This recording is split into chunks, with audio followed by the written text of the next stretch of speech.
Visual representation of data involves the dash and interpretation of data in a visual context.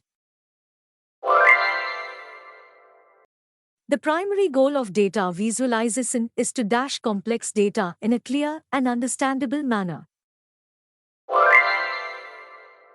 Data visualization enhances decision-making by allowing users to dash trends and patterns quickly.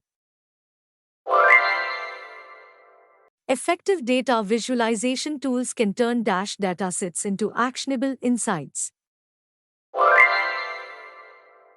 Common tools for visualizing data include dash, pie charts, and line graphs.